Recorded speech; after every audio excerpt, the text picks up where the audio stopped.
Hi friends, welcome back to my channel. പിന്നെ ഞാൻ വന്നിട്ടുള്ളത് നിങ്ങൾക്കൊക്കെ ഒരുപാട് ഇഷ്ടപ്പെട്ട നമ്മുടെ ചാനലിൽ എത്തിരുന്ന ഒരു സ്റ്റോറിയുടെ അടുത്ത പാട്ടുമായിട്ടാണ്. അപ്പം ആദ്യത്തെ പാട്ട് കേൾക്കാത്തവരാരെങ്കിലും ഉണ്ടെങ്കിൽ അതിൻ്റെ ലിങ്ക് ഞാൻ ഡിസ്ക്രിപ്ഷനിൽ കൊടുത്തേക്കാം. അത് കേട്ടതിന് ശേഷം ഇത് ഇരിക്കുക. അകത്തെ കാഴ്ചകൾ കണ്ട് മതിമറന്ന് നിന്ന എൻ്റെ പിന്നിലൂടെ ഇരുവശത്തു നിന്നും രണ്ട് കൈകൾ എന്നെ പുണരുന്നതായി തോന്നി. ശാന്തയായിരുന്നു അത്. ഞാൻ പെട്ടെന്നൊന്ന് ഞെട്ടിയെങ്കിലും അത് പ്രകടമാക്കിയില്ല. ഇവിടെ നിന്ന് കാഴ്ചകൾ കണ്ട് രസിക്കുകയാണല്ലേ, സാരമില്ല, അങ്ങോട്ട് കഴിയില്ലെന്ന് തോന്നിയത് കൊണ്ടാ ഞാൻ ഇങ്ങോട്ട് വന്നത്. ഞാൻ വന്നിട്ട് കുറച്ചു നേരമായി, അവൾ പറഞ്ഞു. ഞാനന്ന് മൂളുക മാത്രം ചെയ്തു. അവൾ തുടർന്നു. വീട്ടിൽ പതുങ്ങി നിന്ന അമ്മയാണോ ഇപ്പോ അതെന്ന് നോക്കിക്കേ. അവൾ പറയുന്നത് ശരിയാണ്. അമ്മയുടെ മുഖഭാവത്തിൽ നിന്നും അത് മനസ്സിലാക്കാം. അകത്തെ കാഴ്ചകൾ കണ്ടുകൊണ്ട് തന്നെ ഞങ്ങൾ ഓരോ കാര്യങ്ങൾ ചർച്ച ചെയ്തു. അങ്ങനെ ഏറെ നേരം കഴിഞ്ഞ് ഞാനും ശാന്തയും വേഗം വെളിയിൽ വന്നു. ഹാളിൽ പോയിരുന്ന് ഞാൻ അങ്ങനെ ഇരുന്ന് അല്പം മയങ്ങിപ്പോയി. ഞെട്ടി ഉണർന്ന് ഞാൻ ചുറ്റും നോക്കി. ആരും അടുത്തുണ്ടായിരുന്നില്ല. ഞാൻ സമയം നോക്കി. 10 മിനിറ്റ് ഞാൻ മയങ്ങി. മെല്ലെ എഴുന്നേറ്റ് കിച്ചണിലെത്തി. ശാന്ത ആദ്യത്തേത് പോലെ തന്നെ ജോലിയിലാണ്. വന്നോ? ക്ഷീണം മാറിയോ? ഞാൻ വന്ന് നോക്കിയിരുന്നു. അപ്പോൾ ഇരുന്ന് മയങ്ങുന്ന കണ്ടതുകൊണ്ട് വിളിച്ചില്ല. കുടിക്കാൻ വേണോ? ഞാൻ തലപ്പിലെത്തി. അവൾ തന്ന വെള്ളം കുടിച്ചുകൊണ്ട് ഞാൻ അവിടെ ഇരുന്നു. ക്ഷീണമുണ്ടല്ലേ? ഞാനൊന്ന് ചിരിച്ചു. അവർ വന്നില്ലേ? ഞാൻ ചോദിച്ചു. വന്നില്ല, ഇപ്പോ വരുമായിരിക്കും. അവർക്കും ക്ഷീണം മാറ്റണ്ടേ? AC മുറിയിലിരുന്ന് ക്ഷീണം മാറി കഴിയുമ്പോൾ വരും. വിശക്കുന്നുണ്ടോ? അവർ വന്നിട്ട് മതിയോ? മതി, അവർ വരട്ടെ. ഞാൻ ഹാളിലേക്ക് പോന്നു. 5 മിനിറ്റ് കഴിഞ്ഞപ്പോൾ നമ്മുടെ കഥാപാത്രങ്ങൾ കോണിയിറങ്ങി വരുന്നത് കണ്ടു. അമ്മ പഴയ സാരി തന്നെയാണ് ഉടുത്തിരിക്കുന്നത്. സണ്ണിച്ചൻ പാൻറ്റും കോട്ടുമിട്ട് ഒരു യാത്ര പോകാനുള്ള തയ്യാറെടുപ്പിലാണ്. അമ്മ മെല്ലെ താഴോട്ട് നോക്കി പതിയാണ് സ്റ്റെപ്പ് ഇറങ്ങുന്നത്. നടക്കാൻ ബുദ്ധിമുട്ടുണ്ടാകും. കുറച്ചു മുൻപ് കണ്ട കാഴ്ചകൾ എൻ്റെ മനസ്സിലേക്ക് ഓടിയെത്തി. ആ ഓർമ്മയിൽ തന്നെ ഞാനന്ന് പോയി. ഊൺമേശയ്ക്കരികിൽ വന്ന് അയാൾ അമ്മയെ ഒരു കസേരയിൽ പിടിച്ചിരുത്തി. അയാൾ അടുത്ത കസേരയിൽ ഇരുന്നു. അപ്പോഴും അമ്മ നേരെ നോക്കുന്നുണ്ടായിരുന്നില്ല. ശാന്തേ, എല്ലാവർക്കും കഴിക്കാനെടുക്ക്, അയാൾ വിളിച്ചു പറഞ്ഞു. വാനൂപി, ഇരിക്കെ. അയാൾ എന്നെയും വിളിച്ചു. അമ്മയുടെ നേരെ അഭിമുഖമായിട്ടാണ് ഞാൻ ഇരുന്നത്. അവൾ കൊണ്ടുവന്ന ഭക്ഷണം എല്ലാവരും കഴിക്കാൻ തുടങ്ങി. അമ്മ വളരെ സാവധാനത്തിലാണ് കഴിക്കുന്നത്. സണ്ണിച്ചൻ പെട്ടെന്ന് കഴിച്ചെഴുന്നേറ്റു. കൈ കഴുകി വന്ന് ഞങ്ങളുടെ അടുത്ത് നിന്നു. ഞാൻ ഒന്ന് പുറത്തു പോകുക. ലീല കുറച്ചു നേരം കിടന്നുറങ്ങിക്കൂ. രാത്രി ഉറക്കം ഒഴിയാനുള്ളതാ. വൈകുന്നേരം എന്റെ പാർട്ട്ണർമാരിൽ ഒരാളെത്തും. ജസ്റ്റ് ഒതുക്കുക കേട്ടോ. ഓക്കെ. അയാൾ പുറത്തേക്ക് പോയി. അമ്മ അപ്പോഴും തല കൊനിച്ചിരുന്ന് കഴിച്ചെന്ന് വരുത്തുകയായിരുന്നു. ഇത് കണ്ട ശാന്ത അടുത്ത് ചെന്നിരുന്നു. അമ്മയെ ഒത്തിരി വിഷമിപ്പിച്ചു അല്ലേ? സാരമില്ല, ഒരു നല്ല കാര്യത്തിനല്ലേ.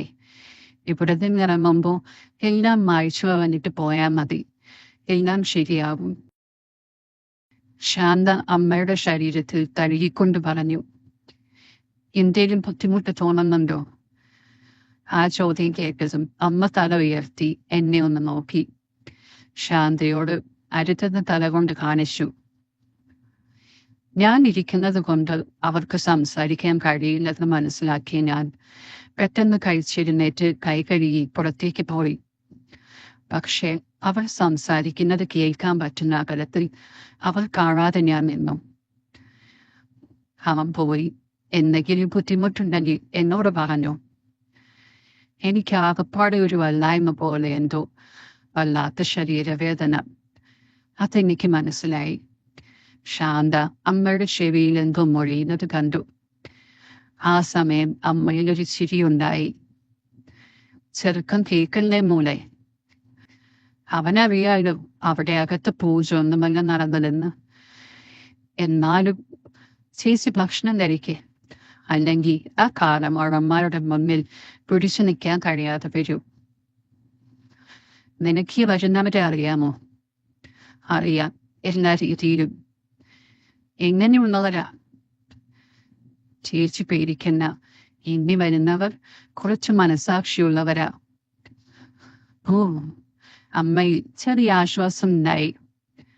അമ്മ എഴുന്നേറ്റ് കൈ കഴുകി. ഞാനൊരു കാര്യം ചോദിച്ചോട്ടെ? ചോദിക്കു ചേച്ചി. അവൻ ആ സമയത്ത് ഇവിടെ താഴെയായിരുന്നു. ശാന്ത ഒരു നിമിഷം ചിന്തിച്ചു. സത്യം പറഞ്ഞാൽ ചേച്ചി വിഷമിക്കുമോ? പറയേ. അവനെല്ലാം കണ്ടിട്ടുണ്ട്. അയ്യോ, എങ്ങനെ? എവിടെ നിന്ന്? അതിനിവിടെ സൗകര്യമുണ്ട്. ചേച്ചി വിഷമിക്കൊന്നും വേണ്ട. ഇതിവിടെ സാധാരണയാണ്. എല്ലാം കഴിഞ്ഞ് ഇവിടെ നിന്നിറങ്ങുമ്പോൾ ഇതൊന്നും മനസ്സിലുണ്ടാവരുത്. ഇതിവിടെ എന്തോരം നടക്കുന്നതാ. കടം കൊണ്ടുവന്ന് എന്നെ കെട്ടിയോളുമായി വരും, അച്ഛൻ മകളുമായി വരും. ഇതൊക്കെ കാണും. ഇവിടെ നിന്നും ഇറങ്ങിക്കഴിഞ്ഞാൽ എല്ലാം സാധാരണ പോലെ, അത്രയേ ഉള്ളൂ. ചേച്ചി പോയി ഇത്തിരി നേരം കിടക്ക്, എല്ലാം ശരിയാവും. അമ്മ കോണി കീറി മുകളിലേക്ക് പോയി. ഞാൻ ശാന്തയുടെ അടുത്തെത്തി. ശാന്ത എന്ത് പത്തിയാ കാണിച്ചത്? ഞാൻ കണ്ടെന്നൊക്കെ പറഞ്ഞ അമ്മയ്ക്ക് നാണക്കേടാവില്ലേ? ഒന്നുമില്ലടാ, പെണ്ണിനെ അറിയാം. എനിക്ക് കുറച്ച് പണിയുണ്ട്, നീ റെസ്റ്റ് എടുക്ക്. അവൾ അകത്തേക്ക് പോയി. ഞാൻ നല്ല ഉറക്കത്തിലായിരുന്നു. ശാന്ത വന്ന് വിളിച്ചപ്പോഴാണ് ഞാൻ ഉണർന്നത്. ഞാൻ സമയം നോക്കി. ഓ, രാത്രിയായോ? സമയം 9 മണി. ഞാൻ ചാടി എണീറ്റു. സന്നിച്ചം പറഞ്ഞ ചേട്ടൻ വന്നിട്ടുണ്ട്. അയാൾ പറഞ്ഞിട്ട് ഞാൻ വിളിച്ചത്. വാ. ഞാൻ അവളോടൊപ്പം ഹാളിലേക്ക് ചെന്നു. അപ്പോൾ ഒരു സുമുഖനായ ചെറുപ്പക്കാരൻ അമ്മയെ അടുത്തിരുത്തി എന്തൊക്കെയോ സംസാരിക്കുന്നുണ്ടായിരുന്നു. എന്നെ കണ്ടതും അമ്മ അകന്ന് മാറാൻ ശ്രമിച്ചു. അയാൾ അതിനനുവദിക്കാതെ ഒരു കൈകൊണ്ട് അമ്മയെ തന്നിലേക്ക് ചേർത്ത് പിടിച്ചു. അനൂപല്ലേ ഇരിക്കെ. അയാൾ ചൂണ്ടിയ സ്ഥലത്ത് ഞാനിരുന്നു. ഇയാൾ ഇവിടെ ഉണ്ടെന്നറിഞ്ഞപ്പോ ഒന്ന് കാണാൻ വിളിച്ചെന്നേ ഉള്ളൂ കേട്ടോ. തനിക്കിവിടെ റോഡില്ലല്ലോ, ഇവരില്ലേ താരം. അയാൾ അമ്മയെ നോക്കി ചിരിച്ചുകൊണ്ട് പറഞ്ഞു. അപ്പൊ നിങ്ങൾ ഇവിടെ ഇരിക്കെ, ഞാനായി മുകളിൽ പോയി ഒന്ന് വിശദമായി പരിചയപ്പെടട്ടെ. വാലയിലെ. അയാൾ എഴുന്നേറ്റ് അമ്മയെ പിടിച്ച് നടത്തിച്ചു. ഒരു പാവയെ പോലെ അമ്മ അയാളെ അനുഗമിച്ചു. ഞാൻ അവിടെ തന്നെ വല്ലാത്ത വിഷമത്തോടെ ഇരുന്നു. എന്റെ മുഖം കണ്ടിട്ട് ശാന്ത പറഞ്ഞു, വിഷമിക്കണ്ട അനൂപി, കുറച്ചു കഴിഞ്ഞ് നമുക്ക് പോയി നോക്കാം. അപ്പോൾ ഈ അമ്മ ആയിരിക്കില്ല അവിടെ, അതുറപ്പാണ്. അവൾ അകത്തേക്ക് പോയി. ഞാൻ അവിടെ തന്നെ ഇരുന്നു. ഒരു 10-20 മിനിറ്റ് കഴിഞ്ഞിട്ടുണ്ടാവും. ആ സമയം ശാന്തയുടെ അടുത്തേക്ക് വന്നു. എന്റെ തലമുടി ഒന്ന് തഴുകി. ഇങ്ങനെ മൂഡ് ഓഫ് ആയിരിക്കില്ലടാ മോനെ, നമുക്ക് മോടെ പോയി കാഴ്ചകൾ കണ്ടിരിക്കാം, നീ വാ. അവൻ എന്നെയും കൊണ്ട് കോണി കയറി. ഞാൻ ഒരു വല്ലാത്ത പിരിമുറുക്കത്തിലായിരുന്നു. പാവം വല്ലാതെ തളർന്നിരുന്നു അമ്മ. ഇയാളുടെ മുന്നിൽ എങ്ങനെ പിടിച്ചു നിൽക്കുമോ എന്തോ. ആ ചിന്തയോടെയാണ് ഞാൻ മുകളിലെത്തിയത്. വാതിൽ തുറന്ന് ഞമ്മൻ അകത്ത് കയറി. കട്ടൻ മാറ്റി അകത്തേക്ക് നോക്കിയപ്പോൾ എന്റെ ചിന്തകളെല്ലാം തകിടം മറിക്കുന്ന കാഴ്ചയായിരുന്നു കണ്ടത്. നോക്ക്, ആദ്യം കണ്ട അമ്മയാണോ ഇതെന്ന്? ഇതാണ് പെണ്ണ്. ആഗ്രഹം ഒന്നേറ്റമായ പെണ്ണുങ്ങൾക്ക് പരിസരബോധം ഉണ്ടാകില്ല. ഇപ്പൊ അവരുടെ മനസ്സിൽ ഇതൊന്നും ബാധിക്കില്ല. എങ്ങനെയും എല്ലാം ആസ്വദിക്കണം എന്ന ചിന്ത മാത്രമേ ഉണ്ടാകൂ.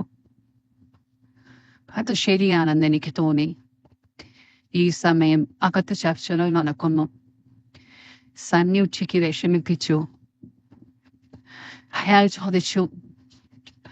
ഇല്ല, അമ്മയുടെ മറുപടി. ഇങ്ങനെ സംഭവിച്ചതിൽ വിഷമിക്കുകയൊന്നും വേണ്ട കേട്ടോ. 2 ലക്ഷം രൂപ കടം തീരില്ലേ? സണ്ണിക്ക് നന്നായി ഇഷ്ടപ്പെട്ടിട്ടുണ്ട്. ഞങ്ങൾക്കും ഇഷ്ടപ്പെട്ട കടം തീർത്ത് കൈ നിറച്ച് കാശുമായി പോവാം. അമ്മ അയാളുടെ മുഖം പിടിച്ച് നേരെയാക്കി കണ്ണിലേക്ക് നോക്കി. എങ്ങനെ? ഇനി എന്നെ ഇഷ്ടപ്പെടാൻ ഞാൻ എന്താ ചെയ്യണ്ടേ? അമ്മയുടെ ആ ചോദ്യത്തിൽ അല്പം കൊഞ്ചലുണ്ടെന്ന് എനിക്ക് തോന്നി. ഞങ്ങളോട് നന്നായി സഹകരിച്ചാൽ മതി. ഞാൻ സഹകരിക്കുന്നില്ലേ? ഓ ഉണ്ട്, ഇല്ലെന്നല്ല ഞാൻ പറഞ്ഞത്. ഇന്നലെ ഞങ്ങൾക്കൊരു കിളത്തിനെ കിട്ടി, അതുകൊണ്ടാണ് ഞങ്ങൾ വരാതിരുന്നത്. എന്നിട്ട്? അമ്മ ചോദിച്ചു. എന്നിട്ടെന്താ, ഞങ്ങൾ നന്നായി എൻജോയ് ചെയ്തു. ഇന്നലെ നിങ്ങൾ വന്നതുകൊണ്ട് സണ്ണി വന്നില്ല. ഇപ്പൊ അവൻ അവിടെ പോയി തകർക്കുന്നുണ്ടാകും. എത്ര വയസ്സുള്ള കൊച്ചാ? ഒരു 19 20. അയ്യോ, അതിനെയൊക്കെയോ? അതിന്റെ ഭാവി. ഞങ്ങൾ ആരെയും ഫോഴ്സ് ചെയ്യാറില്ല. നീ ഇവിടെ എത്തിപ്പെട്ടത് എങ്ങനെയായിരുന്നു അതേപോലെയാണ് അവളും. കടം തീരത്തിൽ കൈ നിറച്ച് പണവുമായി നമ്മൾ പോകും. ഞാൻ 1 ലക്ഷം രൂപയാണ് കൊടുത്തിട്ട് പോന്നത്. അവരും കൊടുക്കും അതുപോലെ. പിന്നെന്താ, ഒരു ദിവസം വന്ന് 3 ലക്ഷം രൂപ പോലെ. അവളുടെ കൂടെ ആരാ വന്നിരുന്നത്? അവളുടെ അച്ഛൻ. ഒരു മുഴുക്കുടിയനാ. അച്ഛൻ ഉണ്ടാക്കിയ കടം മകൾ തീർത്തു. എല്ലാം അച്ഛൻ്റെ അനുവാദത്തോടെ. എങ്ങനെയുണ്ട്? നമുക്ക് ഇങ്ങനെ ഇരുന്നാ മതിയോ? അമ്മ അയാളോട് സ്നേഹത്തോടെ ചോദിച്ചു. ആണോ? എന്നാ നമുക്ക് തുടങ്ങാം. ഇതെല്ലാം കേട്ട് കിളിപ്പോയിരിക്കുകയായിരുന്നു ഞാൻ. ഇന്ന് രാവിലെ വരെ കണ്ട അമ്മയല്ല അതെന്ന് എനിക്ക് തോന്നി. മോർണിംഗ് ഷോ കണ്ടു. ഇപ്പോൾ സെക്കൻഡ് ഷോയിൽ കണ്ടുകൊണ്ടിരിക്കുന്നു. അതും ശാന്തയോടൊപ്പം. ഇന്റർവെൽ ആയപ്പോ ശാന്ത എന്നെയും കൊണ്ട് അവരുടെ റൂമിൽ പോയി. ഞങ്ങൾ ഒരുമിച്ച് അവിടെ കിടന്നുറങ്ങി. ഞാൻ ഉണർന്നപ്പോൾ 10 മണിയായി. ഓർഡറിൽ വന്നപ്പോൾ അമ്മയും അയാളും ചായ കുടിച്ചു കഴിഞ്ഞിരുന്നു. ആ എണീറ്റോ? ചായ കുടിക്കുന്നാലോപേ? എന്നെ കണ്ടതും ശാന്ത ചോദിച്ചു.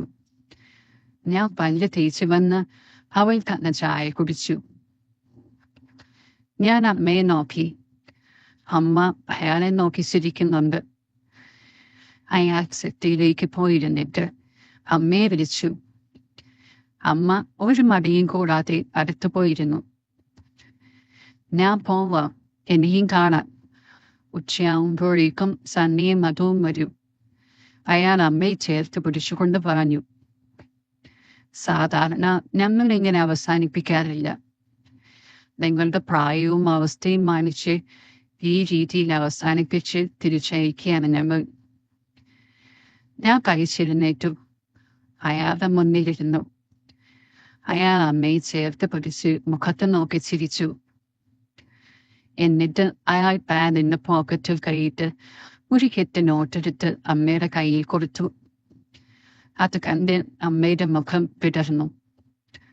സ്വയം അറിയാതെ അമ്മ അയാളെ കെട്ടിപ്പിടിച്ചു.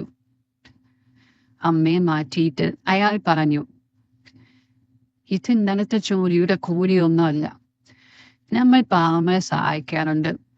ഇത് അമ്മനെ കൂട്ടിയാൽ മതി. എന്നാ ശരിയാനോപേ, ഞാൻ ഇറങ്ങുന്നു. അയാൾ എണീറ്റു.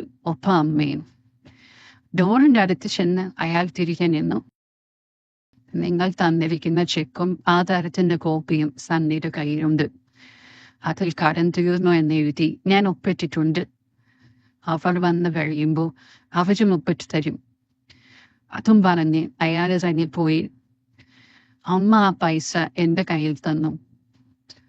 അപ്പോൾ അമ്മയുടെ കണ്ണിൽ ഒരു തിളക്കവും പുഞ്ചിരിയും ഉണ്ടായിരുന്നു. പണം കിട്ടിയപ്പോ അമ്മ എല്ലാം മറന്ന് സന്തോഷവതിയായത് ഞാൻ കണ്ടു. കാശ് കിട്ടിയപ്പോൾ സന്തോഷമായില്ലേ? ശാന്ത ചോദിച്ചു. അമ്മ ഒന്ന് ചിരിച്ചു. ചേച്ചി പോയി കുളിച്ചിടണമെന്നുറന്ന്. ക്ഷീണം മാറട്ടെ. അമ്മ അകത്തേക്ക് പോയി. ഒരു 12 മണിയോടെ സണ്ണിച്ചൻ മധു എന്ന് പറയുന്ന ഒരു ചെറുപ്പക്കാരനുമായി കയറി വന്നു. വന്നപാടെ അവൻ ചുറ്റും നോക്കി. എവിടെ നമ്മുടെ ചരക്കെവിടെ? ഞാനൊന്നും പറഞ്ഞില്ല. അതുകൊണ്ട് അവൻ ശാന്തയെ നോക്കി. എവിടെ ശാന്തി? എൻ്റെ ഉരുപ്പടി. കിഴക്കുമാണെന്ന് തോന്നുന്നു. ഓ, ഇന്നലെ അവൻ ഉറക്കിയിട്ടുണ്ടാവില്ല. അവൻ തല ചൊറിഞ്ഞുകൊണ്ട് പറഞ്ഞു. ഒന്നകന്ന മധു, എന്തിനാ ഇങ്ങനെ ആക്രാന്തം പിടിക്കുന്നേ? സന്യസ്തൻ ചോദിച്ചു. അത് കൊള്ളാം, നിങ്ങളുടെ കൊതിയെല്ലാം മാറ്റിയതല്ലേ? ആ, സമയമുണ്ടല്ലോ മധു. ഓ ശരിയെന്ന് അവൻ അടങ്ങി സെറ്റിയിലിരുന്നു. ശാന്ത അവർക്ക് കുടിക്കാൻ വെള്ളവുമായി വന്നു. സന്യസിന് കൊടുത്തു കഴിഞ്ഞു. അവന് കൊടുത്തപ്പോ അവൻ വെള്ളം വാങ്ങി തീപ്പുവെ വെച്ച് അവളെ വലിച്ച് തന്റെ അടുത്തേക്കിരുത്തി. ഓ, ഇത് അവളെ നീക്കാൻ ശ്രമിച്ചു. അങ്ങനെ കൊതിയുള്ളവർ എപ്പോഴും വല്ലപ്പോഴും മരണം. എനിക്ക് അങ്ങോട്ട് കൊണ്ടുവരാൻ പറ്റില്ലല്ലോ. അവൾ എണീറ്റുകൊണ്ട് പറഞ്ഞു. അത് ന്യായം. കുഴപ്പമില്ല, നമുക്ക് ഇനിയും സമയമുണ്ടല്ലോ. നീ പോയി അവരെ വിളിച്ച് റെഡിയാക്കിക്കേ. ശാന്ത മുകളിലേക്ക് പോയി. അതോടൊപ്പം സന്യസനും. ഞാനൊരു മുറിയിൽ കയറി കിടന്നു. ഓരോന്നാലോചിച്ച് കിടന്ന് ഞാൻ ഉറങ്ങിപ്പോയി. ഞാൻ ഉടന്നപ്പോ 1:30 മണിയായി. ഞാൻ ചാടി എണീറ്റ് ഹാളിലും കിച്ചണിലും നോക്കിയിട്ട് ആരെയും കണ്ടില്ല. അവിടെ തേർഡ് ഷോ തുടങ്ങി കാണുമോ? ഈ ശാന്ത എവിടെ പോയി? ഞാൻ മുകളിലേക്ക് പോകാൻ തീരുമാനിച്ച് കോണി കയറി. മുറിവാതിലിൽ ചെന്ന് ചെവിയോർത്തു. പതിവിന് വിപരീതമായി അകത്തു നിന്ന് ശബ്ദങ്ങൾ പുറത്ത് കേൾക്കുന്നുണ്ട്. ഞാൻ വേഗം മറ്റേ ഡോർ തുറന്ന് അകത്ത് കയറി. ഗ്ലാസ് ഡോറിലൂടെ നോക്കി. എന്റെ കിളികളെല്ലാം പറന്നു പോയൊരു കാഴ്ച. എന്റെ ജീവിതത്തിൽ കണ്ടിട്ടില്ല ഇത്തരക്കൊരു കാഴ്ച. അകത്ത് മധുവും സന്യസനും അമ്മയുമുണ്ട്. കൂടെ ഞാൻ തിരക്കിനൊന്ന ശാന്തയും. ഞാൻ മാത്രമേ ഇവിടെ ഇപ്പോൾ ഒറ്റയ്ക്കുള്ളൂ. ബാക്കി 4 കഥാപാത്രങ്ങളും അകത്ത് ഗംഭീര ചർച്ചയിലാണ്. അവിടെ വലിയൊരു യുദ്ധം കഴിഞ്ഞതുപോലെ എനിക്ക് തോന്നി. ജീവിതത്തിൽ ഇതുപോലൊരു രംഗം ഇനി കാണാൻ കഴിയില്ലെന്നറിഞ്ഞുകൊണ്ട് തന്നെ ഞാൻ അവിടെ തന്നെ നിന്നിരുന്നു. ഒരു 5 മണിയോടെ എല്ലാവരും ഫ്രഷായി ഹാളിൽ വന്നു. ഇതിനിടയിൽ ഓരോ കെട്ട് നോട്ട് അവർ 2 പേരും അമ്മയ്ക്ക് കൈമാറി. പണം കിട്ടിയതും അമ്മയുടെ മുഖം തെളിഞ്ഞു. അമ്മയുടെ പണിക്കുള്ള കൂലി എനിക്ക് അങ്ങനെയാണ് തോന്നിയത്. ആധാരവും ചെക്കുകളും തിരിച്ചു കൊടുത്തു അവർ. സന്നിഗ്ധനും മധുവും എല്ലാവരോടും യാത്ര പറഞ്ഞ് മറ്റൊരു അത്യാവശ്യമുണ്ടെന്ന് പറഞ്ഞിറങ്ങി. അവരിതുപോലെ മറ്റേതോ പരിപാടിക്ക് പോവുകയായിരിക്കുമെന്ന് ഞാൻ മനസ്സിൽ പറഞ്ഞു. ശാന്തയോട് യാത്ര പറഞ്ഞ് ഞങ്ങളും ഇറങ്ങി. തിരിച്ചു പോരുന്ന വഴി ഞാൻ ചിന്തിച്ചു. എന്തായിരുന്നു 2 ദിവസം നടന്നത്? ഓർക്കാൻ കഴിയുന്നില്ല. ഞാൻ അമ്മയുടെ മുഖത്തേക്ക് വണ്ടിയിലെ മിററിൽ കൂടെ നോക്കി. ശാന്തമായിരുന്നു അമ്മയുടെ മുഖം. ആടിത്തിമിർത്ത് അരങ്ങൊഴിഞ്ഞ് ഒതുങ്ങിക്കൂടിയിരിക്കുന്ന അമ്മ. കടം തീർന്ന ആശ്വാസവും കയ്യിൽ കിട്ടിയ പണത്തിന്റെ സന്തോഷവും അമ്മയുടെ മുഖത്ത് കണ്ടു. ഞാൻ ആ സന്തോഷത്തിൽ പങ്കുചേർന്നുകൊണ്ട് വണ്ടി വീട്ടിലേക്ക് വിട്ടു. തിരികെ വീട്ടിലെത്തി കുളിച്ച് ഫ്രഷായി വന്നപ്പോഴേക്കും രാത്രിയായിരുന്നു. അമ്മയുടെ മുഖത്തിൽ പതിവില്ലാത്തൊരു പ്രസന്നത. അത്താഴത്തിനുള്ള ഭക്ഷണം പുറത്തുനിന്ന് വരുത്തി. ഭക്ഷണം കഴിക്കാനിരുന്നപ്പോ ഞാൻ ഒളിക്കന്നിട്ട് അമ്മയുടെ മുഖത്തേക്ക് നോക്കുന്നുണ്ടായിരുന്നു. അമ്മ എന്റെ മുഖത്തേക്ക് നോക്കി ഒരു പ്രത്യേക രീതിയിൽ ഒരു ചിരി പാസാക്കി. അതിന് എന്തൊക്കെയോ അർത്ഥങ്ങളുണ്ടായിരുന്നു. അമ്മയ്ക്കിപ്പോ ആ ജാള്യതൊന്നുമില്ല. എന്റെ ഭാര്യ സുനിതയേക്കാൾ ഭംഗി അവളുടെ അമ്മയ്ക്കുള്ളത് പോലെ എനിക്ക് തോന്നി. അമ്മ എന്നോട് തുറന്ന് സംസാരിച്ചു. ജീവിതം ആസ്വദിക്കാനുള്ളതാണെന്നുള്ള പാഠം ഞാൻ പഠിച്ചു. ഈ ദാരിദ്ര്യവും കഷ്ടപ്പാടും പറഞ്ഞൊതുങ്ങിക്കൂടിയിരിക്കാനുള്ളതല്ല ജീവിതം. ഇത്രനാൾ കണ്ട എന്റെ ഭാര്യയുടെ അമ്മ അല്ലത്. എന്തായാലും സുനിത ഇവിടെയില്ല. ഞാനും അമ്മയും മാത്രമേ ഉള്ളൂ. ഭക്ഷണം കഴിച്ചു കഴിഞ്ഞ് പാത്രങ്ങളുമായി അടുക്കളയിൽ പോയി വന്ന അമ്മയുടെ മുന്നിലേക്ക് ഞാൻ ചെന്നു. കുറച്ചു നേരം കണ്ണുകളിൽ നോക്കി നിന്നു. അമ്മ പറഞ്ഞത് ശരിയാ. ജീവിതം ആസ്വദിച്ചു തീർക്കാനുള്ളത് എല്ലാ രീതിയിലും. അവൾ ഇപ്പോൾ ഇല്ലല്ലോ അമ്മേ. അതുകൊണ്ട്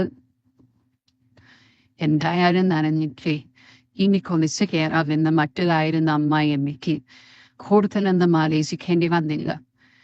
ഞാൻ പറഞ്ഞതിന്റെ ധ്വനി മനസ്സിലായിരുന്നു. പുള്ളിക്കാരിക്ക് എല്ലാ കാര്യങ്ങൾക്കും കൂട്ടുന്നുണ്ട് എന്ന പോലെയായിരുന്നു. പിന്നീട് സുനിത തിരികെ വരുന്നത് വരെ ഞങ്ങൾ ആഘോഷമാക്കി. അങ്ങനെ എൻ്റെ ഭാര്യ വീട്ടിൽ എൻ്റെ സുനിതയോടൊപ്പവും സുനിതയില്ലാത്ത സമയങ്ങളിൽ അവളുടെ അമ്മയോടൊപ്പവും ജീവിതം ആസ്വദിച്ച് ആഘോഷിച്ച് അഭിമാനിച്ച് അന്ന് നാളുകൾ നീക്കി. സുനിതയെപ്പോലെ സുനിതയുടെ അമ്മയും പിന്നീട് അങ്ങോട്ട് എനിക്ക് മാത്രം സ്വന്തമായി. നിങ്ങൾ നമ്മുടെ ഈ കമന്റ് സെക്ഷൻ ഒന്ന് ചെക്ക് ചെയ്യണേ. ഞാൻ അവിടെ ഒരു സാധനം പിൻ ചെയ്തിട്ടുണ്ട്. ഈ സ്റ്റോറി എല്ലാവർക്കും ഇഷ്ടമായെങ്കിൽ നമ്മുടെ ചാനൽ ഒന്ന് സബ്സ്ക്രൈബ് ചെയ്യണം. അതുപോലെ കമൻ്റൊക്കെ ചെയ്യണം, നിങ്ങൾക്ക് ഇഷ്ടപ്പെടുന്നുണ്ടോ ഇല്ലയോ എന്നൊക്കെയുള്ള കാര്യങ്ങൾ. അപ്പോൾ നമുക്ക് ഉടനെ കാണാം.